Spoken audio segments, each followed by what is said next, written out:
Your career is very unique because you've been on both sides of the fence as an entrepreneur and an investor. And Gust is unique in the way that it connects entrepreneurs with investors around the world. How, as CEO of Gust, do you lead? What's your leadership style? How do you encourage innovation?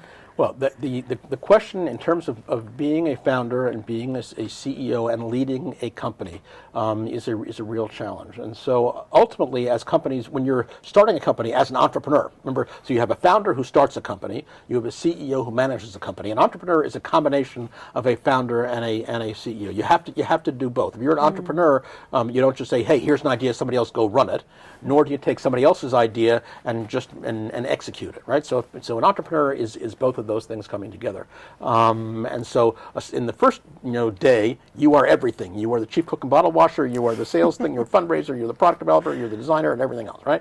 As a company gets larger and larger and larger, you basically try and hire people better than you in every area. You want to hire a better CFO than you can do finance, a better coder if you're a techie, a better product designer and a salesperson than you are. And so ultimately you hire really, really great people to take on those pieces. And then when you get to a certain scale, it turns out that they are doing all of the operational things that make the business work, developing new products and handling market analysis and finance and so on and so forth. So what then is the role of the entrepreneur or the CEO at that point? And so it boils down to what is leadership.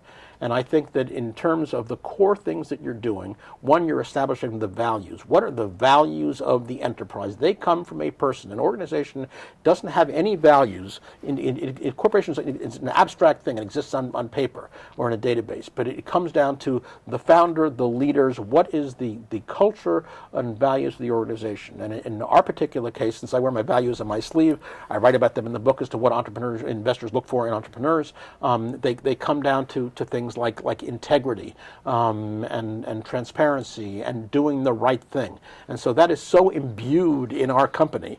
And that's the one firing offense. You can make mistakes. People make mistakes all the time. And in an entrepreneurial startup world, if you are leading a company, you have to give people the opportunity to create things, do things that you wouldn't necessarily do, to take risks, to explore, because you single-handedly can't do everything. Unless you're saying 100% of this company's innovation is in my head, which is a recipe for failure because things are moving so fast it doesn't work, then you have to let individual people, you hire people correctly, spend a lot of time getting the right people in, giving them their head, letting them go ahead and make mistakes if necessary, and then learn from your mistakes and then do something else. So in our company, making a mistake is not a firing thing, right? Even taking a risk is not a firing thing.